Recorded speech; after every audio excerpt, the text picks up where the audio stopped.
Ay,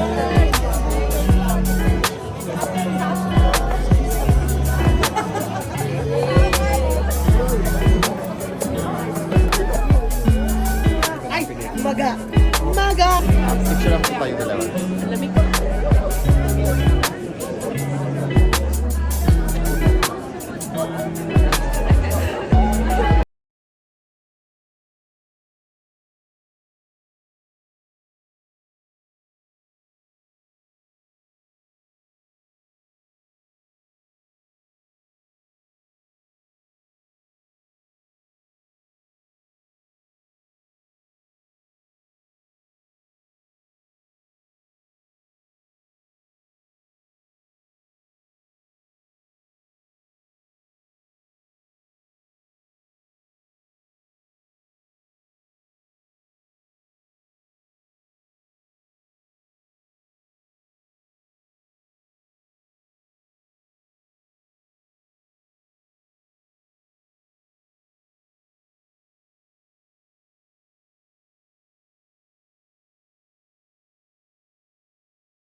Salamat! Smile, mag-picture lang po. Halika! Dito po. Umiiyak pa din! Dito po. 1, 2, 3. 1, 2, 3. 1, 2, 3. Yay!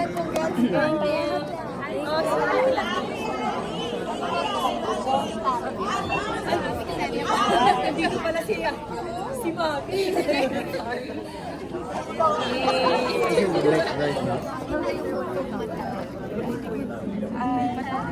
Ano nangyayari sa'yo habang nanonood? Alam mo, inaalala ko, naka-contact lens ako, naka-makeup ako, ayaw ko lumabas dito na mukhang trash. So, pinigilan ko talaga. Pero ang sakit na ng lalamunan ko. Tapos narinig ko yung mga tao sa tabi ko. Umiiyak na talaga. Pero papanoorin ko naman to ulit with my family kung kailan pwede akong umiyak ng todo-todo. So, bakit kailangan unahin tong rewind yung Pasko? Alam mo, sa tingin ko po kasi, after natin dumaan sa pandemic, parang lahat ng taong nag-double time sa buhay, parang ang dami nating hinahabol.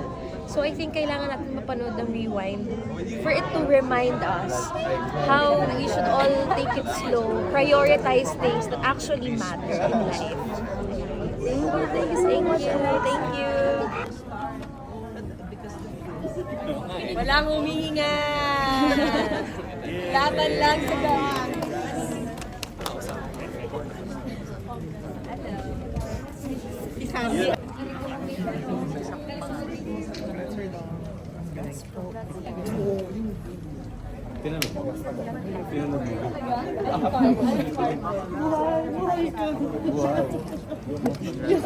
Tawa daw kay Lods.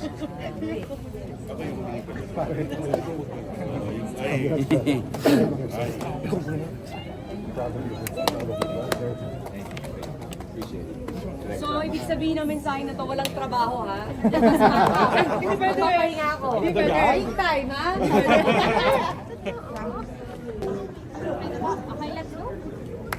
Thank you so much. Thank you everyone. Salamat. Really appreciate it. Spread the word. Thank you so much. Yun din yung feeling ng binasa ko yung script talaga. Salamat po sa inyo. So, dahil parang ganda talaga ng mensahe. So, watching it for the first time. Binasa ko. Yung version. Kaya very, very happy. Very, very happy. Especially very, very proud of my wife.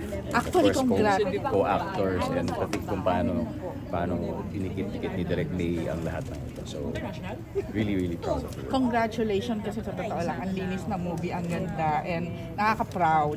Pareho kay ni Maria na ang galing. Parang nasulit naman after what ba, 13 years na hindi kayo napanood on screen yan.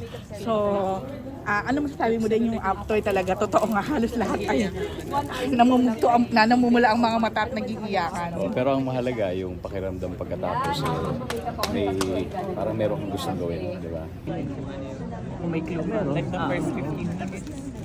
Sa bandang Siyempre, nung yung ayoko sabihin. Saan nangyayari? Medyo gitna. So thank you for watching. Ay, mamukha may sa inyong Christmas list. Hindi ko rin wala. Sabi ko na umuungot. Wait lang for us. Kita mo, nga na kami kanisi. Walang yung pula-pula matakpak. Wait lang. Halika dito. Si Pepe.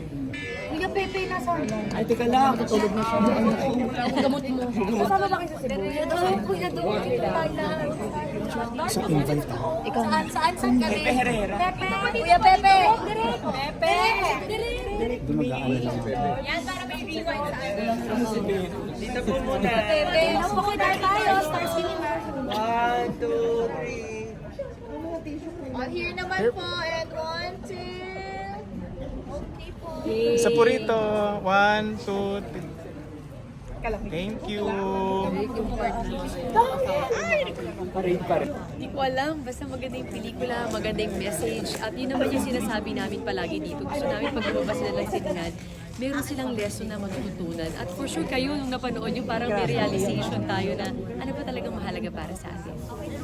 Kahit di mo sabihin kung ano specific, meron bang parte na Pinaka-parte na naiyak ako nung humihiling pa si John na pwede ba, wag na, stop na natin to. Di ba, Lods ka naman?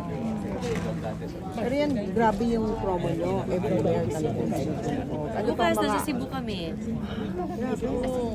Hanggang Christmas. Hanggang Pasko. Sa Pasko talagang iikutin namin lahat ng sinihan para kami mismo magpasalamat sa lahat ng mga taong nanood ng rewind. Pero ang dami nilang black screen. Mapupuntahan niyo ba lahat? Lahat